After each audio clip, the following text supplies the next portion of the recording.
Welcome to the Weigh In Podcast, your prescription for a healthier life, where wellness is more than just a number on a scale. We'll dive deep into not just weight loss, but the medical, emotional, and lifestyle aspects of well-being.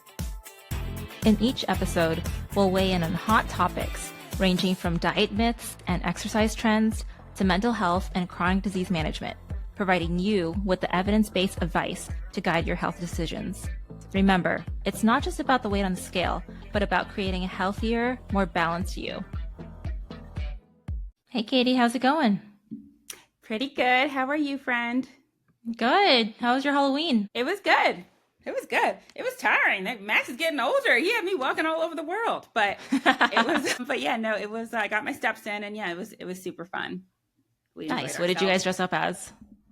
Well, you already know I was a princess. Max was, I can't. Transformers. Yes. Oh, very cool. Although, side note, when we were trick or treating, it was so cute. Like some of the older couples would be like, "I know it starts with a T," and I'd be like, "I'm right there with you. I keep forgetting to." So yeah, he was Optimus Prime from Transformers. It was very cute. Oh. I should not trick or treat, but he has been going to like little high school Halloween parties, and he's been Bowser this year, which is so funny. It's such like a fun costume for like a boy to do. He's got like this big like Bowser costume. So yeah, it was really nice. We enjoyed ourselves. Oh, I love that. Yeah, mine was pretty low key too. Just went to a friend's place, but I dressed up as Totoro from My Neighbor Totoro because I had this onesie that I got so long ago, and so I was like, oh, let me get that. And then I don't know if you know the movie. It's a anime that came out. Gosh, it's I want to say in the 90s or 80s or 90s, but basically it's like this family that moves into a house. The mom is sick, and then she's like staying at some kind of nursing home. So the dad has these two daughters, and really interesting movie that I loved when I was little. Yeah, when I was little, I loved it. And then I watched it, I think last week, and I was like, gosh, it really loses its magic when you're older. It's not the way you thought that it was back then. Sorry, you cut out. I figured when I heard the awkward silence, I was like, ooh. Yeah, and then so my husband just ended up dressing up as the dad because it was easier. Okay. It's just like a vest and glasses. Did you guys post pictures? Why didn't I see this? No, I haven't posted pictures yet, but I think Nick's editing this text episode. Message inbox. Yeah, we could put it up here because I think Nick's editing this episode anyway. So ooh. Yeah, you guys can see it. Yeah, I miss Nick's editing skills. When I watch our episodes, for the past 2 episodes, I had to look at my face the entire time. Like, can I get some visuals? Right? I appreciate you so much more now, Nick. Yeah, he really adds some magic onto the podcast. So he really does. It makes it so like engaging and interesting to listen to. Yeah. So for my news piece, if you guys know Lizzo, she's a singer. She's done quite a few songs that are really fun. And she's always been known about like body positivity, and she is overweight, but she rocks it. She loves it. And I love that about her. And so she had gone quiet for a little bit. Like, I know there was some controversy. She had some lawsuits with her dancers and stuff. Yeah, so she got canceled briefly. Yeah, she got canceled. So she was out of the spotlight, and she came back onto the spotlight September 18, like promoting a new, like she has this brand called Yitty. I'm guessing that's her clothing line. But she lost a lot of weight. And so, people were questioning, and she even mentioned it too. She addressed it on her Instagram. She was like, people think I'm doing Ozempic, but I've been just doing weight training and calorie deficit. So yeah, she's been looking good, but just, sad now. You have to just always, if you're famous, now that there's Ozempic out, people are just questioning like, oh, did you do it? They can't just applaud you for losing weight. However you lost it. I actually, as an aside, I actually believe her. I think she really probably did do just diet and exercise. She started, I don't remember because I don't Instagram super hard, but this is not like her trying to like start healthy lifestyles started at least a year plus ago, I want to say. You would see her working with a trainer, but possibly could have even been even longer than that, where she was like trying to eat healthy. She was like working with a trainer. I'm guessing that maybe some of her motivation was having this line, which I think is mostly lingerie, and knowing that she was going to be like, doing a lot of like bra underwear type of like pictures and advertising. So I wonder if like that played a role. But yeah, her weight loss seems to have been very, very gradual. I think people just recently started to notice it, which happens when you lose a lot of weight, right? Where you're losing and nobody notices. And then suddenly one day, like everybody notices. So Yeah, good for yeah. her. She looks good. She does. Yeah, and like you said, it's the first couple of months you don't see much, and then like finally, um, yeah, especially if she's been out of Instagram, out of the spotlight, like, you're not posting as much. So, but it's really cute for Halloween. She actually dressed up as her own brand of Ozempic to kind of make fun of those rumors. So it's like, need self-love, try Lizzo, lose guilt, gain confidence. So she Oh, I really love played that. into it. Yeah, it was amazing. So yeah, good for her. Good for her. Yeah. I love to see it, and I agree with you. It shouldn't matter how she went about doing it. And actually, like, I don't know. I feel like to a certain extent, they shouldn't necessarily have to like explain themselves. No. You know, Yeah. I mean, even prior to Ozempic or any weight loss drugs, people are always questioning anyway. How did they lose all this weight? It's always been a big thing. So it's just and I'm sure our she probably society. feels like she can't win because I'm sure people are like, "Oh my gosh, you were supposed to be embracing the way you looked, and then you lost the weight, so like you're not team big girl anymore." So like I'm sure she like is getting hit with both ends of that, you know. Right. And I mean, if you guys haven't seen pictures of her, it's not like she's super stick, thin, skinny like Rebel Wilson. I feel like her transformation was Yeah. a lot more dramatic. So, Yeah, or like Jennifer Hudson, that was super dramatic when yeah. that happened way back when. It's not like dramatic in Yes. that way. She just, to me, she looks like healthier. So good for her. What about you? What's your news piece for the week? I feel like we've beaten Eli Lilly like continuously with like every conversation, like Eli Lilly, Eli Lilly, Eli Lilly. But it did have sort of like an earnings miss with a sharp stock drop this week. I think, it seems as though the reason is that maybe there was kind of like an over forecasting of how it would do. I think there was a thought that like, oh, like they don't have a shortage anymore, like let the thing, you know what I mean? But I don't know if that kind of panned out the way that they maybe thought that it would. So it'll be interesting to kind of see how things evolve. And it seems like, I guess, that they do have supply, but I don't know if their supply and demand is kind of like evened out. I don't know if there was like an over projection there or not. Well, there was a lawsuit. I want to say it was a compounding pharmacy that started this lawsuit. And so it actually got the FDA to, how do I describe this? Kind of like pause that resolved issue that they had said. They're reevaluating. Yeah, reevaluating. Which kind of gave the green light for people to kind of continue to compound is kind of what seems like what has happened in practice. Correct. Yes. So yeah, it's just hard to say what the situation is. Like, I know some clinics, myself included, sent out a notice because it had come out a couple weeks ago that it was resolved. But whenever it comes to FDA and all this, I don't want to like keep teetering back and forth because these situations can change so like from day to day. So hard to say where we're at right now. I would just suggest like ordering as much as you can through your clinic just to kind of tide you over so you don't have to worry about it. But the situation it changes like week by week. So it's hard to really say if we're okay for now or not. Yeah, it is hard to say. And also because this kind of deviates from what we've seen historically happen. Like usually it takes a while for a drug to be marked as resolved on the FDA shortage list. So I think it threw all of us kind of for a loop when it happened. And so it makes it hard to predict like what's going to happen next just because we didn't expect the initial at all. So yeah, I don't know. I don't know what will happen, but I do know that, yeah, a lot of my clients have ordered ahead. And I've just tried to keep them abreast, like whenever I get news. That's all we can do. And same with Novo Nordisk. They may follow suit also. And I'm sure they're trying to also have the FDA put their shortage as resolved as well. So I just wouldn't be surprised if it's something that will happen with semaglutide. But again, I mean, there's always different weight loss options out there. Injectables aren't the only one, even though they're really good and as far as side effects go, like a lot better. But there are other options out there. So we got you covered. Yeah, this is very interesting to see. I think we've always been pretty confident that semaglutide wouldn't go anywhere, but I think Eli Lilly's sort of whole getting off of the resolve list has made everybody start to second guess everything. So TBD on everything, but yes, there's always tons and tons and tons of other weight loss options.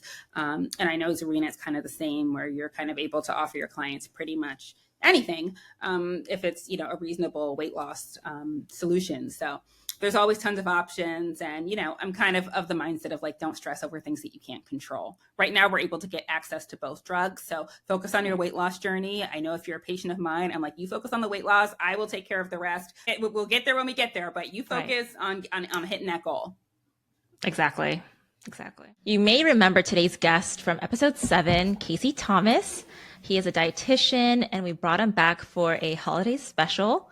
Thanksgiving, Christmas, and New Year's are coming up, and we know it's going to be a battle this time of year, especially if you're going through a weight loss journey. He will share tips for enjoying all the holiday flavors while still feeling our best. From managing indulgent meals to finding a balance between treats and nutrition, we'll cover how to enjoy the holiday season without the usual stress or guilt. So whether you're looking to enjoy your favorite holiday dishes guilt-free or just want to keep some healthy routines in place, stay tuned. This episode is packed with strategies to help you make the most of the holidays, one mindful bite at a time. Welcome back to the show, Casey. Thank you. I'm super excited to be here. It's always it was fun last time, so I'm glad you guys invited me to be back. You were a crowd favorite. All my patients were like, when are you gonna have that handsome, smart young man come back on the podcast? Yeah, trying to butter me up. I'm sure you say that to everybody. Oh. Only one. We were trying. I was like, oh, Casey, because like they don't care about like our most recent episodes. No one's talking about. We just had like Shara on the podcast. They all want Casey. They do love Shara, who's my employee who's been losing weight, who's been visiting, but they love them some Casey. So we are so happy to have you. Yeah, no, I think, and it's a nice time to do it too, just because I do get a lot of these same questions from a lot of my clients as well. So it definitely seemed like a nice little time appropriate kind of recording and session here. For sure. Yeah. One of the biggest questions that we had for you are, what are the biggest pitfalls you see people falling into when it comes to maintaining healthy habits during the holidays? So what are like some common sort of like bumps in the road you see people have? The absolute biggest one, and I think all of the subsidiary issues kind of stem from this, is just the routine feels different, and you can no longer maintain your normal routine across holidays. And I don't want to say that holidays are bad. I love holidays. I love holiday season. But a lot of people find that during normal year time, they can hit the gym when they want to, they can eat what they want to, they can stick to their consistent sleep times, they can stick to their consistent eat times. Like everything is just business as usual. And once the holidays hit, then it's like everything just kind of goes out the window.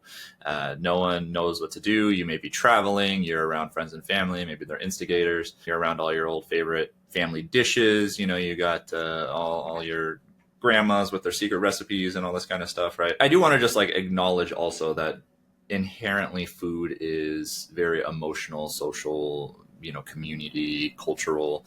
Like there's a huge personal piece to food. And so with holidays, like I just want to acknowledge that. Like I'm not here to be super food police and tell you, oh yeah, say no to your grandma's secret recipe and just, I'm not going to touch that grandma. Like, she'd probably smack me upside the head and then go cry in the corner and be sad about it. Cause like, it's very personal and deep. And so I'm not here to do that. But what I will say is I have many, many clients who have these periods where they essentially just fall off the wagon and then stay off the wagon and then feel really guilty about it. And, come New Year's, and then they're like, now I'm going to, do my New Year's resolutions. And so I just want to say, like on the front end, I think if it's stopping you from hitting your goals and you're going to feel guilty about it afterwards, we should look to change it. Because that's a problem. Like you shouldn't feel guilty and you shouldn't have it stopping you or like making you take a few steps backwards. If you don't feel guilty about it and everything is fine, then usually I'm okay with it because you chose that for personal health reasons or for your personal reasons, and that's okay. But yeah, so I'd say like missing out on the routine is probably the number one issue. And then number two is overeating. Obviously at the holiday, there's just like an abundance of food. And then number three would basically be the continued overeating that occurs, because usually it's like, okay, it's not just one day. It's like, okay, well, I have 10 days leftovers after Thanksgiving. And so every single day for the next few weeks after that, and or I'm traveling and, I'm going to go hit up all the fun spots in town. So it's it's not just the holiday, it's like the entire holiday period that a lot of people have issues with. And I think it all stems from just that break from normal routine. Mm-hmm. Yeah, I mean, I totally get it. For Thanksgiving itself, I think people kind of trip themselves up there too. They're like, oh God, I ate so much that day. And then, well, what can I do today? It's like, well, I'm just going to keep eating that. But one day is not going to mess up anything, you know? So I guess don't feel guilty over that. Like, definitely enjoy that time with your family, enjoy the food. But even if it went over your calorie count or whatever you're normally eating, like one day is not going to mess you up, like as long Yeah. as it, like you said, you go back to True. that routine. I think the point that Casey's making, which I think is so true, honestly, it probably isn't even the day. It's those like days following where like you have right. Think about like Halloween, right? A lot of people like barely eat their Halloween candy on Halloween, but now everybody has their Halloween candy in their house staring at them. And like this is, I think, what the biggest issue is. It's actually physiologically, it's like, it's the amount of damage you can do in one single day is so negligible. It's only when you have a protracted period of time where you can continuously, I guess I'll say like make bad choices against your goals, then that's where problems start to arise. But across one single day, it's physiologically, like there are certain limitations to how much fat you can build in one single day. And it's not a lot. Like you could go absolutely the craziest of crazies on one single day, and it's just not a whole lot that can actually be done. When you fall off the wagon, you stay off the wagon, and you do that for weeks on end, that's where the bigger issue is 100%. And there is like a little, like I think today I'll probably be talking about some mindsets. It's funny because there's like an analogy that I sometimes give to my clients, which is if you have a flat tire, you go out and you fix the tire, and that's it. You just replace the tire. You don't get mad at that one tire and then go slash your other three tires because you're just like, in a fit about it. And most people do that with their nutrition. They're like, well, I had one really bad meal, so to hell with it. I'm just going to like ruin all my other meals because I'm already off, and it's just like kind of silly when you think about it. It's like, why? There's really no reason to. It's just one meal. And, I said one day is hard to do, too much to go backwards on your goals. One meal is like, come on, like you literally, maybe a couple grams of fat get added to your body. It's like not a lot. Yeah, definitely. That's a good way to put it in perspective. So what do you suggest for people to prepare ahead of time to avoid unhealthy choices at holiday parties or gatherings? Yeah, I think there's a few things you can do. So the first and best thing that you can do is really just prepare. And I think having an acknowledgement. So like in the psychological field, we talk about these terms like lapse and relapse. Lapses are 100% likely to occur. They will happen. And that's just a one-off. On the other hand, relapses and continual relapses are problematic and need to be addressed. Like talking to people and just getting them mentally aware that, okay, there's going to be periods where I don't follow whatever the game plan is that I am doing this. And I have to acknowledge that. And that's okay. Like a one-off, right? Like a one-off Thanksgiving dinner. Okay, that's okay. But now, once you have that acknowledgement already in place, then I do think the next step is to identify whatever your high-risk situations are. So sometimes the holiday itself is the high-risk situation. But I would challenge people to be a little bit more specific than that, right? Like you can't just say, oh, the holidays are high-risk for me. It's like, okay, it's a great starting point, but let's really drill down into it. Is it, is it your aunt who's like trying to force feed you food because she hasn't seen you in a while or something? Is it you posting up next to the dessert table and you just can't help yourself and you just, eat like half of everything that's on there? Is it some kind of stressful situation? Like maybe it's a memory of something that, maybe the holidays are hard for you. So there's got to be something that's a little bit more specific than, oh, it's just the holidays. And so I would challenge people to, on the front end, develop that awareness for what are my high risk situation triggers. And then once you're aware of those things, that's going to better prepare you to acknowledge and recognize them when you're in the moment. And that's how you can actually try to change those things when they come up. Typically in preparation for parties or, holiday events and those kind of things, I will say that it helps to do, depending on you, there's a couple strategies that I might recommend. So one is if you just know it's going to be this party, this event, whatever, I'm going to go crazy. There's nothing you can do about it. I'm going to go crazy, Casey.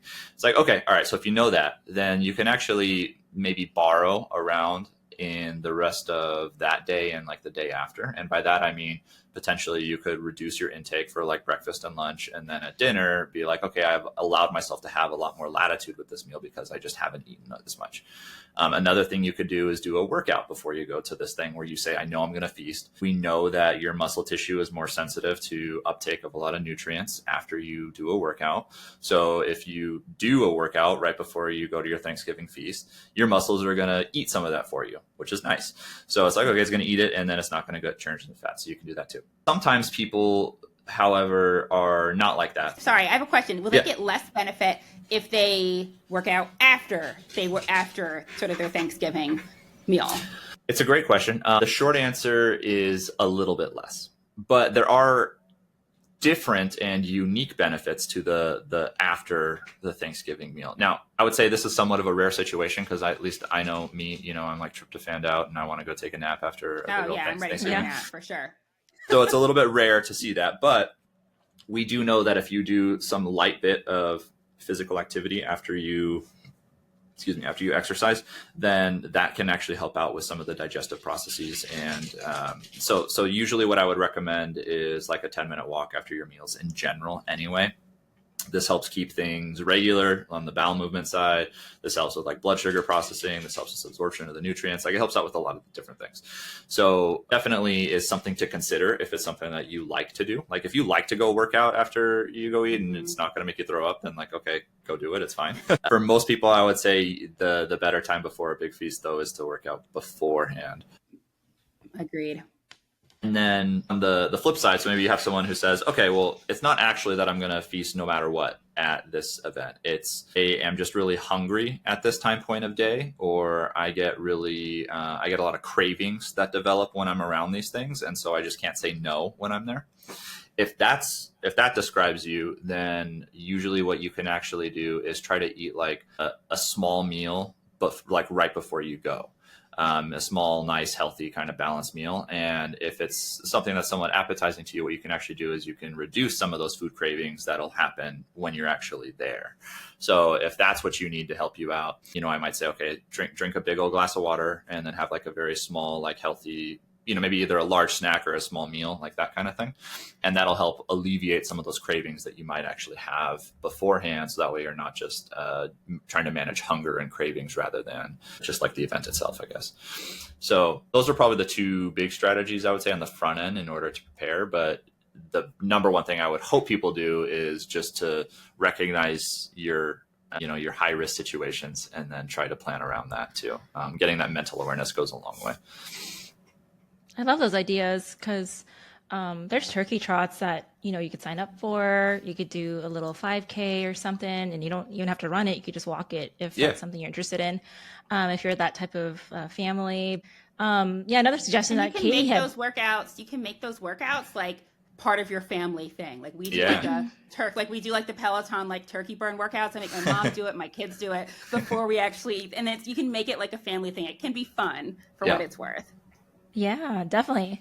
Yeah, Katie had mentioned this before, but before you go to any event, like even if it's not Thanksgiving, if it's like a business thing and you're going to snack, like have a protein shake before you go there, and that'll help kind of stave off the cravings a little bit too. So yeah, those are great ideas. I'm definitely a fan of these like high satiety options that tend to do a pretty good job at minimizing those cravings. So things like nuts, things like protein bars, just like making sure you're overall staying hydrated, all that definitely goes a long way and will make sure that you're not craving nearly as much during the actual event. Yeah, for sure. But I think you really hit the nail on the head with like figuring out what your key barriers are, because it lets you attack the issue better. Like a very common one that I get from my clients is my mother-in-law is going to make me eat all this food and nothing I say, she's going to be so offended if I don't. And so I tell them like, not that this is the best advice, but I say, come up with your excuse in advance so that you don't feel like you're lying on the fly. Whatever that excuse is, if you feel like saying I'm trying to eat healthy or whatever, blah, blah, isn't going to hit home, or you don't want to tell her that, then come up with your excuse like, in advance, whatever that is. Like, oh, we're going somewhere after this. Oh my gosh, I just ate. But come up with some level of preparation about like what you're going to say so that it doesn't feel so anxiety inducing, so that you have your answer prepared and you don't have to worry about offending anyone. That's a great suggestion that I've given also. And I love that. And if you want to like crank that up a little bit. If you are truly trying to do something with your life, with your health, with your nutrition, like whatever it is that if you're genuinely like, it's really important to you. You're like, hey, I'm on this weight loss journey. This is very important to me. I think it is fair and important that you have conversations with those who are around you. So that way they know that, hey, this is important to you. And you ask them for their support. Like you say, hey, genuinely, like, I just want you to be supportive of my health goals. Like, this is important to me. Can you please respect that and support me on this? And when you have those kind of conversations with these people who maybe are a little bit problematic or instigators on the front end, then that can, it's a tough conversation to have, to say, hey, auntie, can you please not try to force me to eat this thing? Like, this is, really important for me. And every year you try to force me to eat these things. I think that can help too, if you have those kind of like mature conversations with them on the front end. There are a couple people in my family I don't know that I could personally do that with. It'd be very tough to have that kind of conversation. I think the hard part, like when you mentioned the aunties, like the ones that you don't really see too often, and they're just like so pushy. I think it's true of any culture, but especially like, gosh, Filipino culture is just like, but that's our way of like, giving love. And then when you say no, that's like, oh, you're not accepting my love. And so it can be very tough in certain cultures too. That's exactly the issue with Jamaican culture, because my family is Jamaican. Same thing. It doesn't matter like what I say. I would have to come up with my excuse. And side note, I've come up with some pretty elaborate excuses like in advance, so as to not offend. And also, I just get so stressed because I hate lying. So I have to kind of like prepare it in advance. And you have to think of something that I know would not be something that's going to like cause like an additional argument, right? So I know, for example, if you're from a culture where like elders are respected, something that I've done before, I'm not saying to do this, is I've said like, oh my goodness, my husband's mother just sent all this food beforehand and I had to try some of it and now I'm not that hungry. And because she will understand the importance of, not being disrespectful by not eating that food, I get a little bit more leniency when I'm not eating the entire table. Good default that I've seen is just like you're having some kind of stomach issues. Most people don't want to ask too many questions about that. So. Like, to ask. I gotta run to the bathroom if I have this. I can't. Also, a great way to be able to like slide out of an event early if you like don't want to be there all night. Better might happen than yours. Yeah, exactly. So, what advice do you have for people who struggle with the portion control piece during meals? The first I would say is, that can actually help out is on the front end. If you are struggling with managing portions, then just making sure that you're not walking in absolutely ravenous, right? But once you're actually there are some things that you can do too. So one of the things that helps out is if you just drink a glass of water, like 10 to 15 minutes before you plan on actually eating, that artificially fills up your stomach with 0 calories. And then once you actually layer some food on top of that, you're going to trigger those stretch receptors in your stomach, which gives a feedback cue to your brain, which says, hey, I'm more full than, I'm reporting more fullness than maybe you actually are, because it's being, fake filled up by this water. So that's one. Another one is to just try to use like some smaller plates and, not just like absolutely top it off, like on the front end, just be very mindful about that. When you're reaching for portions, if you have the option to just like portion control yourself on the front end, that can help out a lot. Another one would be just slowing down how much time it takes you to actually chew and swallow. They did a study where they forced people to like count how many chews they did per bite. And it was like, all right, we're going to tell you to like double the amount of chews you do per bite. And it got to like a ridiculous number. I think like some people were having to chew like 50 to 100 times per bite, which I mean, that I don't know how I would have the patience for that, but it drastically reduced the amount of calories that they ate, because the chewing actually gives you a signal to your brain that you're eating a lot more than you really are, which also has the upshot of, one, you're going to eat less, right? Obviously. But 2, it's going to be digested a lot better because you've broken it down into such small things. And some people have some GI issues because they just like, swallow the thing whole, and then their stomach has to deal with it. Mm-hmm. So and there's some labs that I'm in contact with, and they're trying to develop a tech where it's like either like a glasses or like a earring type device that will be able to pick up on your chews, and then it can like give you that feedback, so that way you can know, and be like eventually tied to like a little app, and like hey, like you need to add more cheese. Anyway, it's something that like I don't know if it's gonna pan out, but there's a surprising amount of data behind this chew thing. But at a minimum, just slow down and like really try to savor and appreciate the food. And I think that a lot of people try to scarf down their favorite foods on holidays, and it's like, why not actually take a second and enjoy your food? You know, like don't just like shovel it in there. Enjoy it. Another thing I like to recommend is waiting before grabbing seconds. Sometimes your body doesn't give you the feedback cues for the fullness right away. So you need to give your body some time to catch up and realize it's full. So normally I say wait at least 15, 20 minutes between after you're done with the first plate before you go grab seconds, and really make sure that you actually genuinely do want seconds. On the actual food options, the highest satiety nutrients that we have are fiber and protein. So anytime you can leverage into those on the front end, that's going to prevent hunger as you progress through the meal. So you'll fill up a lot faster if your plate is just pure turkey and broccoli or whatever, in contrast to anything like if you're going to have the rolls and the pies and all this kind of stuff first, you're going to keep wanting, your body's going to tell you that it wants to keep eating, in contrast to if you front load with a lot of protein and veg. So I would usually say front load the protein and veg and eat as much of that as you possibly can anyway, and give your body very little room left over for, the sweets and treats on the back end and all that kind of stuff. So those are probably my biggest strategies. Yeah. So Casey, hypothetically, not to put you on the spot, but if you were on a diet, you were trying to lose weight, you're doing a high protein, low carb diet, you're going to a Thanksgiving dinner, and there's turkey, there's vegetables, there's cornbread, macaroni and cheese, mashed potatoes, apple pie, pumpkin pie. Well, add in sweet potato pie too, right? Tell us what you would be putting on your plate. So, and what your thought process would be. Yeah, my thought process would generally be to start with the protein and veg. So I would try to make generally with that, if I'm trying to be mindful of my diet, I try to make anywhere from 2/3 to 3/4 of my plate be just that. So like 75% of the plate is my protein and my veg. And then the quarter of my plate that's left over, I'm probably, for me personally, from all the options that you listed, the thing I would have to absolutely have is the mashed potatoes and gravy. I would have to go for that. So that would for sure be my quarter. I probably wouldn't even look at the other stuff yet. I can't remember all of the options that you listed, but would that be your quarter with the apple pie then no longer, is that considered a separate plate, or is that like the mashed potatoes is instead of the apple pie? I would probably make my first plate be this. This is my first plate that I'm doing. And then for me, I probably would go back for some pie on the back end as like a dessert. And that would be, I would wait a little bit though. And then depending on how hungry I am, I would say, okay, let's actually, instead of beforehand, maybe I was going to make a quarter of my plate be apple pie. Now, when I've waited 15 minutes and, I actually recognize that I'm full, now maybe it's like, half of that size. Maybe it's 1/8 of a plate size of a slice of pie. I love a good apple pie though. So apple pie is the one that I would get. I like it.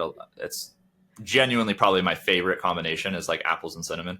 So like that's just like, I love that. I've had that since I was a child. And so I absolutely would be reaching for the apple pie as my dessert option. But yeah, I'd probably, that would be like a second plate that I would go back and grab if I wanted to have a little bit of dessert. And I'd allow that. I mean, like basically what I ended up doing with the plate that I just constructed right there is I had one full, healthy, balanced meal. And the only thing extra that I really did different on that day was I had 1/8 of a slice of, apple pie, or 1/8 of a pie worth of apple pie. And that's not going to do any appreciable amount of damage. It's like what, 300 calories maybe. Okay. All right. I overate 300 calories. Who cares? I was hanging out with my family. Now, Casey, to make it a little bit more spicy here. Okay. Now you're there, you're at this event and there's wine, there's champagne, there's beer, there's vodka and whiskey. And everyone's like, oh my God, Casey, like you have to have a drink. We haven't seen you in so long. We need to be able to cheers. So like, what are you doing? So are you saying no altogether, or are you going to pick something different? So alcohol is really interesting to me because I generally don't actually like the flavor of a lot of the alcohols that are out there. And it's not, I will personally only drink socially.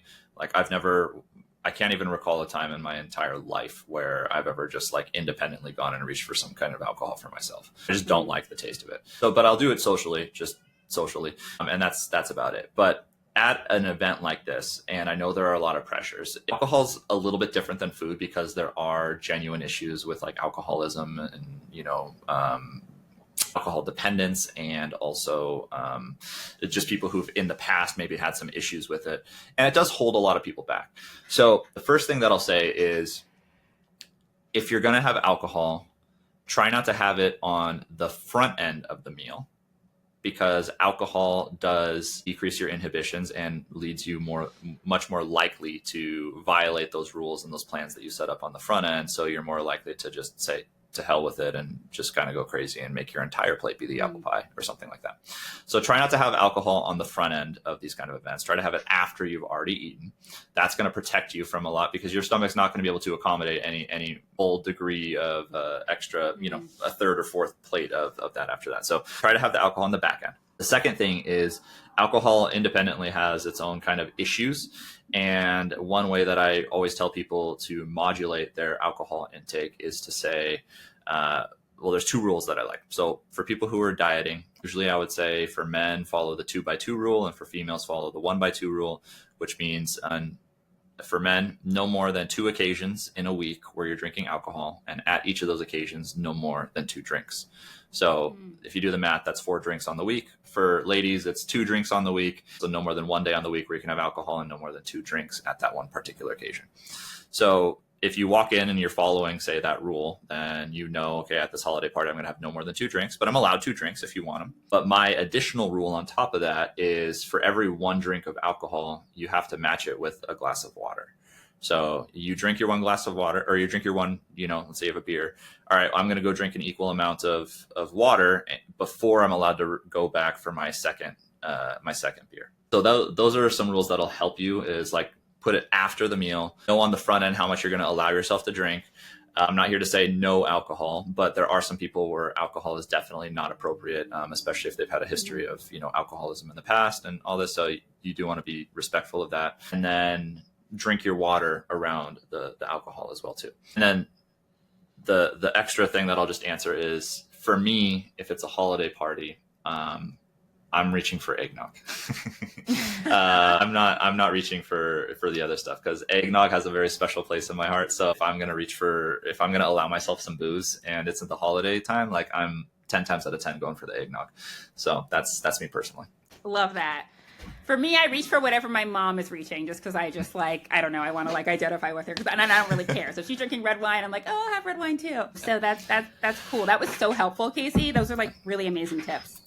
The one extra layer that I'll also add into is, if you are okay with it, not everyone's okay with this, but drink for drink, the spirits have the fewest amount of calories. So, I mean, like, if you're like, oh, the choice is between this margarita or this Long Island iced tea or, some mixer or something, right? Like, or can I stomach, like some whiskey neat or something like that?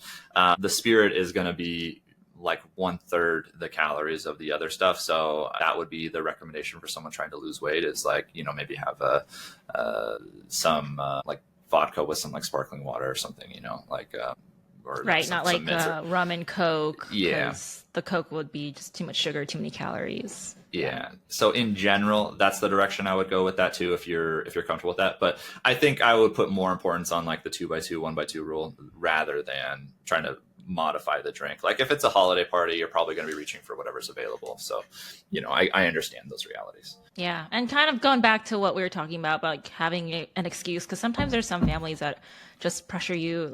Let's do shots, especially if they're really heavy drinkers, and then you feel a little pressure to partake in that. Just have your excuse ready. Like, sorry, not doing it today. There is some fun data. So around this, it's harder to do this around food, I would say, but around alcohol, there's a lot of data around mindset shifts for the individual. If you say, oh yeah, I'm really trying to limit my alcohol intake, I'm sorry, I can't do this, then what happens is you're far more likely to drink it. Versus if you say, don't drink alcohol anymore.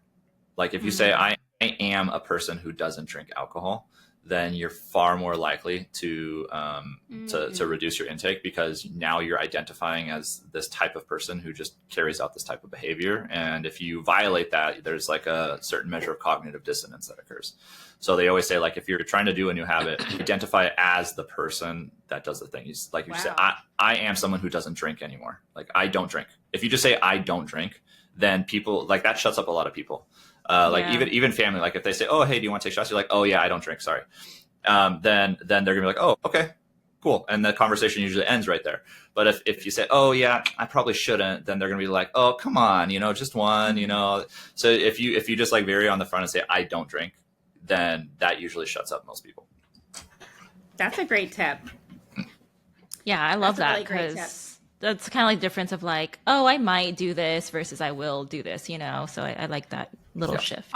I'll also add that I know we were talking about like having excuses prepared, but as an aside, I'm somebody who does not drink very much, and I can tell you that I feel like when I'm at these events, I feel like I don't need to explain, because I feel like a lot of times people just don't notice. So like I might take a glass of wine and I might sip on it, but I used to think I needed to explain myself, and then I realized that nobody really cares. So I would just have like a sip or two, and then sometimes people don't say anything at all. And then if they do, then you have your excuse ready. But sometimes people just don't notice, or they don't care.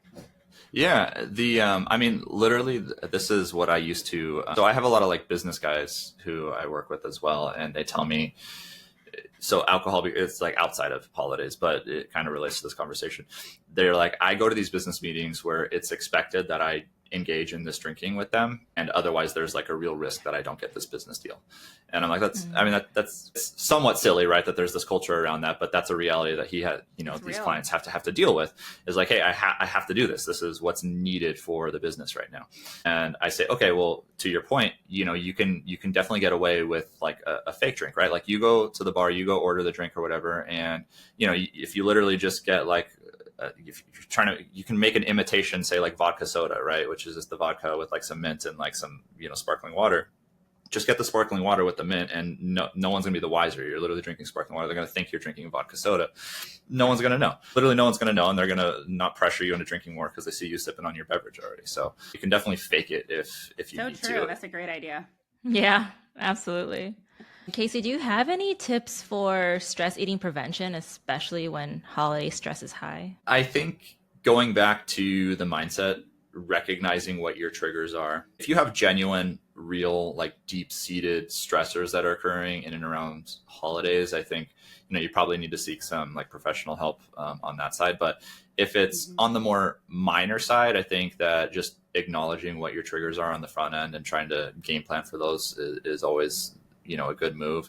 If you have the chance on the front end with a practitioner as well to just role play this, like you can role play scenarios and actually prepare for them in the same way that you train for marathon or whatever. You can train for this event that's coming up, and you can say, okay, if my auntie comes at me, this is what's going to happen. Or like if this is a conversation, this guy, he has too many drinks and I know he's going to say some things that get everyone heated, whatever it is, right? Like you can kind of prepare for those situations in advance and just come up with, not your excuse, but maybe like your mental fortification strategies in place. So that way, hey, I'm recognizing this, I'm starting to get a little, stressed out. Like, let's de-escalate the situation.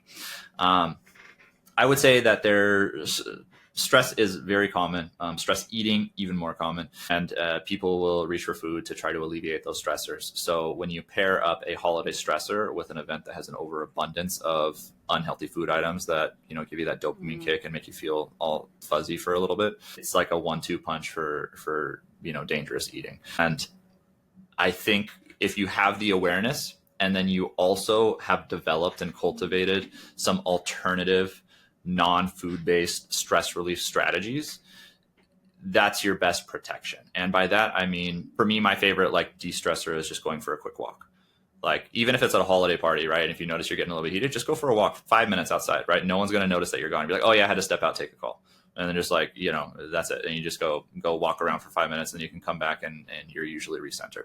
Some people like to do like quick little like meditation routines or, different things like this.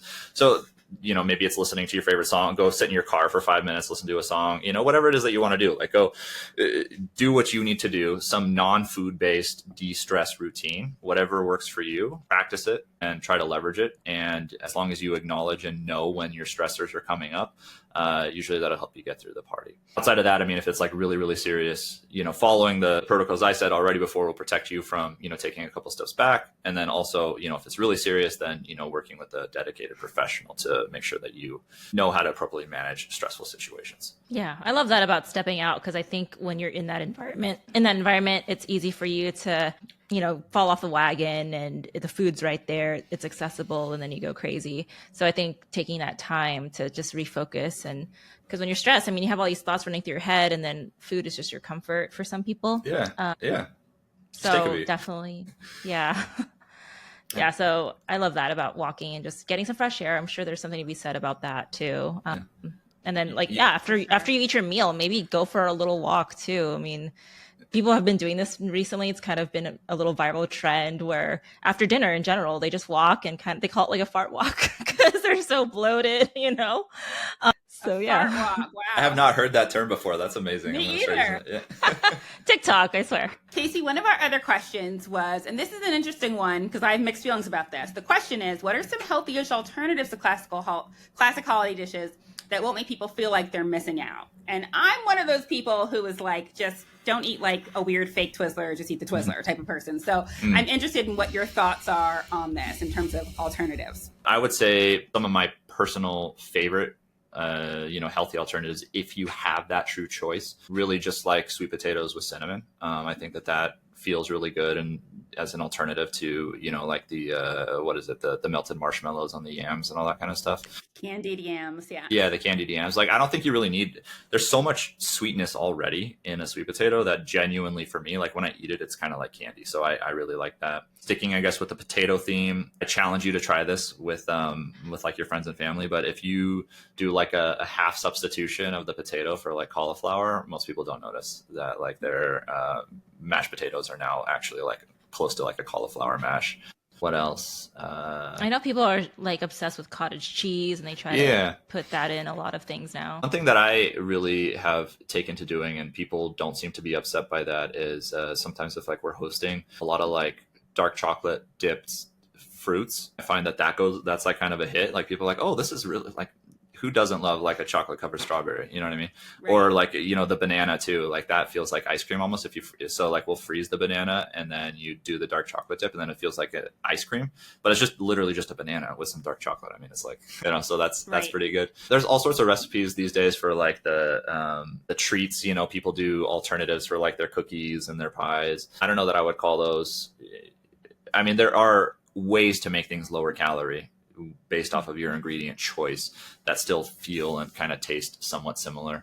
But I think for me, I would generally say that the bigger issue is, just to echo what I said at the beginning, the bigger issue is not actually the one-off. Like, I don't care if you have grandma's like famous pie, like go do that. Like, it's okay. If one-off is fine. But if you're taking home 3 pies and you're eating, a slice of pie with every meal for the next 2 weeks, that's probably going to do you in. If you just have a slice on day of, it's really not going to be that big of a deal. If you have a slice of pie with like 2 scoops of ice cream, it's really not that big of a deal. But it's when you have repeated excursions across weeks that you really start to see some damage. So I really don't care as much about like the healthy substitutions on day of if you're planning around it appropriately. But if you do need some, I think for me it would be like being mindful of the cream and the butter, doing like some substitutions for maybe like the mash and the sweet potato. I like those. And then also the fruit-based desserts, I think, go a long way too. But I also, I agree. I feel like if you're craving something, because when you try to eat other things in place of it, and then you still sometimes end up eating that thing that you originally wanted, it's like you might as well just have eaten that first, Yeah, or like it feels unfulfilling. Although sometimes, I'll give you an example. I love apple pie and pumpkin pie. And I used to always like to eat it with like, I don't know, like ice cream, a couple scoops of ice cream, and I want to have a slice of each. So for me, what I do is I really love like the keto whipped cream. It's like one of my favorite things. I actually like it compared to like regular whipped cream. And so for me, because I like ice cream, but I don't like need it, I would rather have 2 slices of pie instead of 1 slice with ice cream. I'd rather do 2 slices and put my keto whipped cream on it. And you know what I mean? Because that's just more fulfilling for me. So I think you can make small changes if it works for you. You know what I mean? Like, I have to have the pie. I don't have to have the ice cream. This is popular in the bodybuilding culture. It may not be applicable here, but it just kind of reminded me. It's called protein fluff. Have you ever heard of this or made this? That sounds No, familiar. great to know. But- It does sound familiar. The recipe is basically like 1 part protein powder, 1 part fruit. It's got to have like a high, I think it's pectin that and like some gums. Sometimes people will add in like a xanthan or guar gum to like thicken it up. But you basically just throw this in a stand mixer and just let it go for like kind of an extended amount of time. And it'll turn into like an entire bowl, literally like this big of, they call it protein fluff. And when you eat it, it tastes somewhat similar to like a flavored whipped cream. And it's going to just basically, the macros are basically going to be like, 20, 30 grams of protein. And then like, I don't know, 15 to 30 grams of carbs based off what fruit you used. Probably only like a couple hundred calories, but you eat this entire thing and your stomach just feels absolutely completely satisfied after this. But I've seen some of them will pre-make this and then they'll like add that as like a fake whipped cream to some of their things. And that kind of feels pretty nice. When traveling, what are some go-to snacks or meals you recommend packing to avoid unhealthy choices on the road? Okay, so it's going to depend on the duration and it's going to depend on what's actually going on. So if you're traveling and you're traveling for holidays and maybe it's just like a 1-day holiday, but you're going to be there for a few days, I usually like to actually have food delivered to my hotel in advance and just like a Postmates or Instacart, whatever kind of thing. And I'll just have them deliver like yogurt cups and just like other like healthy food items that I can just quickly have and ready to go in my hotel room. And that's really easy to do. And hotels are perfectly fine with holding on to your food for you. And you can just have it ready to go. Because sometimes that stuff is hard to pack. Like you'd have to check a bag. Like, is the yogurt really going to hold across the entire plane flight? I doubt it, I probably wouldn't do it because it's like yogurt. Yeah, exactly. But okay, so if it's something that we want to pack, I usually am a fan of bringing with me some pre-portioned out protein powder. If vegetables are going to be suspect, like if you're traveling overseas or something and you don't know about the quality of the vegetables, I may pack a greens powder with me as well too. I think those are 2 like supplement type food items that I'll bring with myself just to make sure my nutrients are covered. On the more, traditional things, I guess. Protein bars, very easy, very packable, very travelable. Dried fruits, nuts, trail mix, that kind of thing. Those also tend to go a really long way. And then, then adding in like the protein powder, the greens powder, and then pairing that with like I will buy some local. I don't like to check bags, so I usually try to be light, and I'm not going to just like bring my entire kitchen with me. But those kind of. Oh, and what's another one? Jerky. I like jerky a lot as a good travel item. Those are probably all my favorite ones. Yeah. I was gonna say, are there any staple items that you order, like when you say you have it like delivered to the hotel? Yeah, it'll depend on the duration that I'm there. Mm-hmm.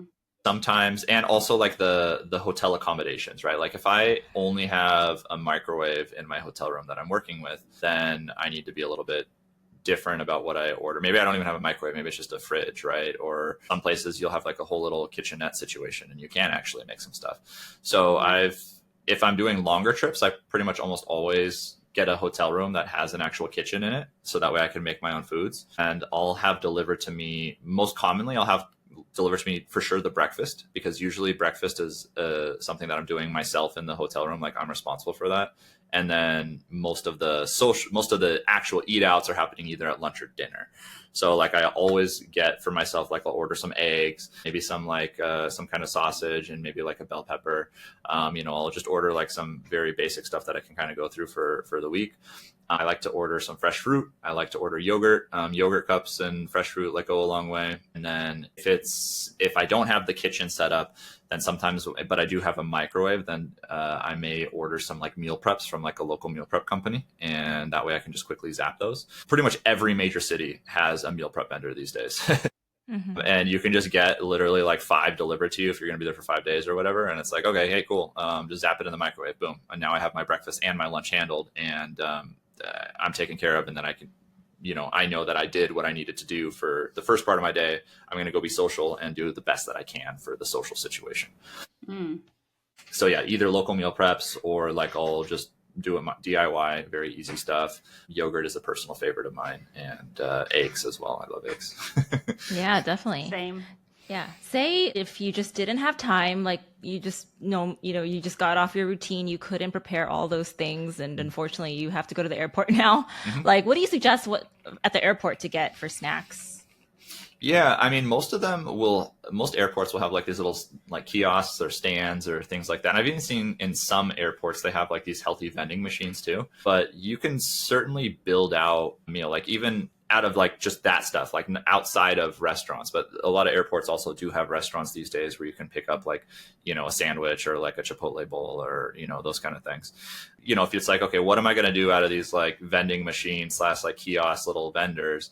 A lot of them do have these like little like protein boxes now, like in the little coffee shops. Like it'll be like some eggs, some nuts, and some fruits or something like that. A lot of those coffee shop little places will also have like a pre-made veggies and hummus kind of thing as like a snack or a side. They'll all of them have like bars you can get. You can be like, all right, here's a fruit bar, here's a protein bar, and here's a bag of nuts, and here's my meal. I don't know. Yeah. Some of them have pre-made salads, like little chicken salads. You just like check the expiration date though, please. There's pre-made sandwiches that are there, trail mixes, depending on where you're at. They'll have like the yogurt and nuts, all that kind of stuff. So airports are very accommodating if you actually look. A lot of people these days, they give me the airport as an excuse. They're like, oh yeah, I'm traveling.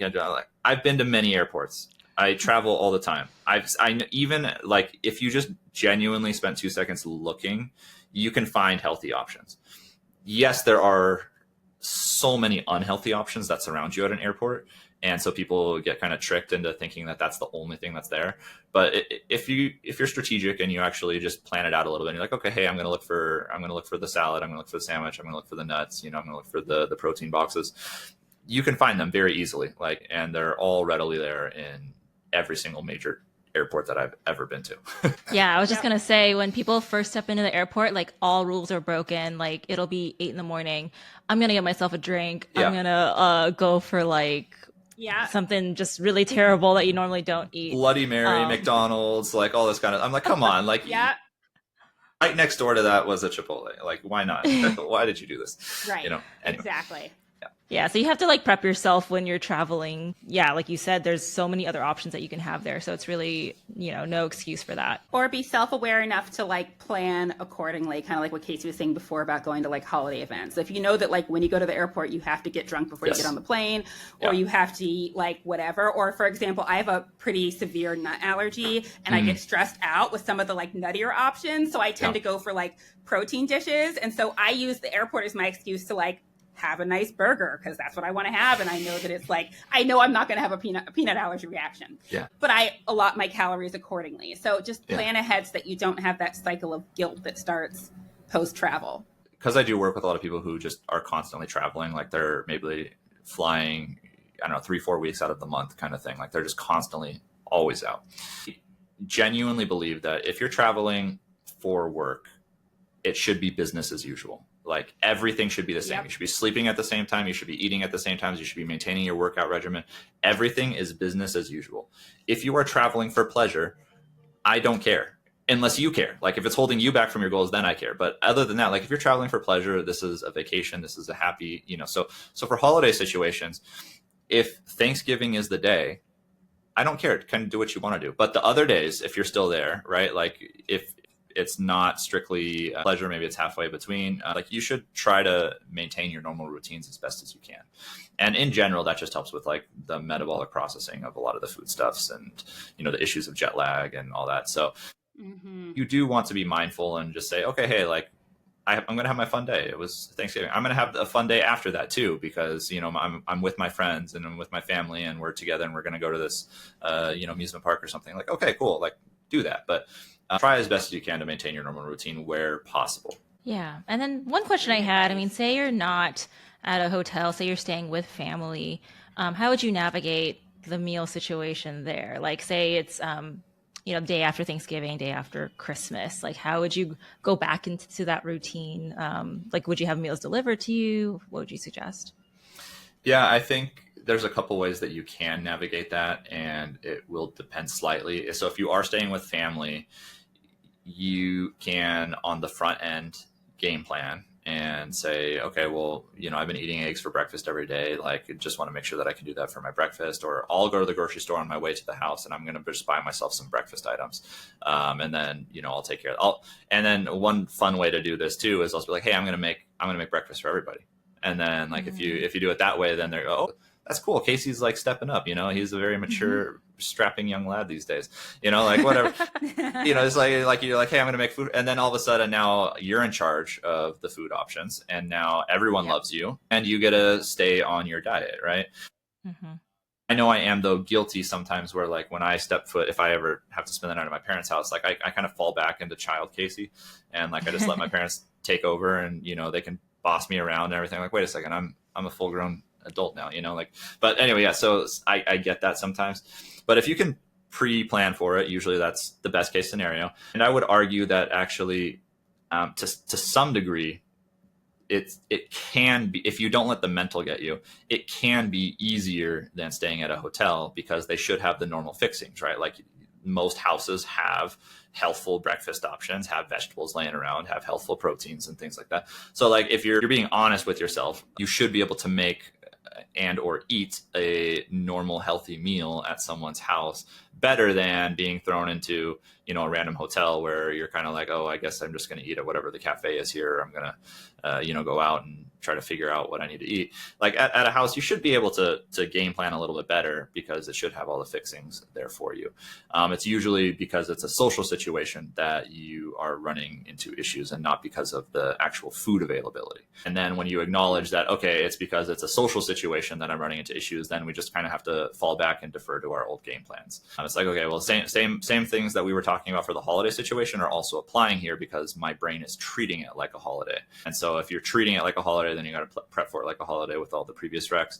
But if you have the mindset that you're going to treat it like a normal day, then it should be pretty easy actually. And it's going to save you money too, because you're just eating someone else's food for free. So it's strictly speaking, it's actually easier if you treat it as a normal day, I would say. Yeah. Very I love true. that idea of suggesting to make breakfast, because sometimes people don't think about that. They're like, well, I'm here. I'm the guest. Like, I don't need to do anything. But God, your parents would love that. Like, they would love to be treated, love to be, or fed. With them. Yes. Yeah. They love it. It's like such a game. Like they will love you so. Like you get so many brownie points when you offer to make. Like if you're staying at someone's house, you're like, let me just make everyone breakfast. I really want to do this nice thing for you. Like everyone all of a sudden just loves you, and if you're just, who cares if you're really doing it for you? Everyone's going to love you a lot for it. And it is a genuinely nice gesture. Like if they're letting you stay on their bed, I mean, come on, like do something nice for them too. Absolutely. One thing I'll add is for people listening that have children, I think that it's important to set expectations with your kids in advance, especially if you're going somewhere and staying somewhere, right? So for example, I have 2 boys. We go to stay with my mom. My mom gets the urge to make them every possible breakfast food on the planet.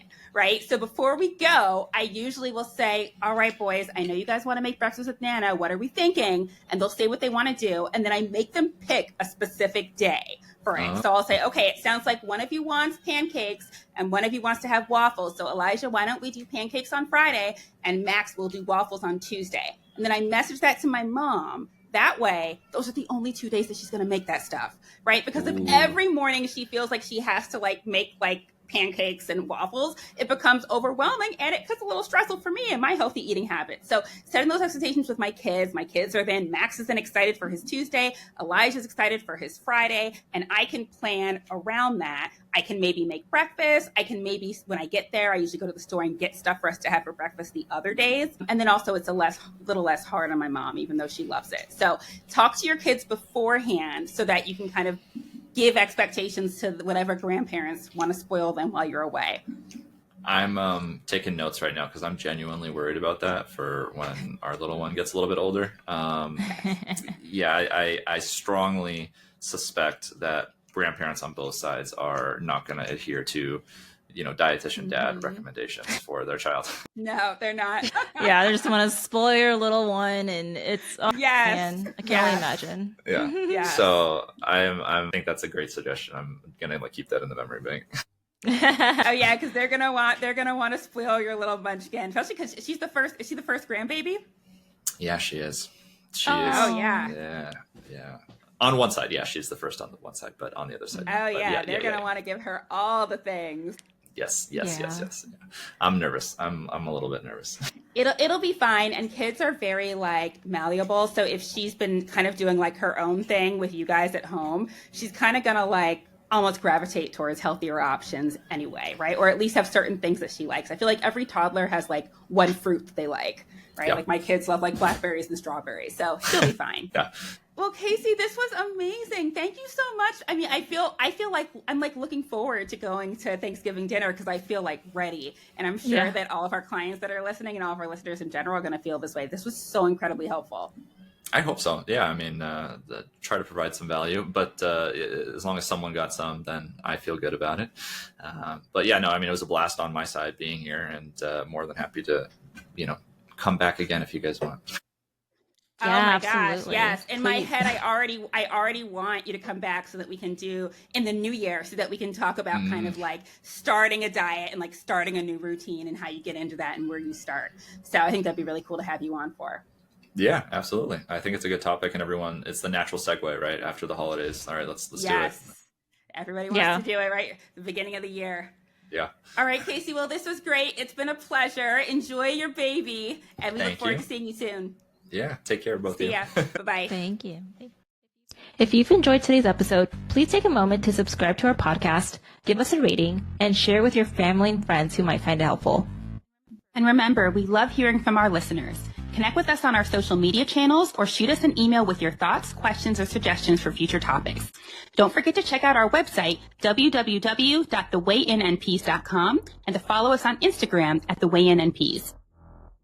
If you need one-on-one help with your weight loss or wellness journey, book a private consultation with us.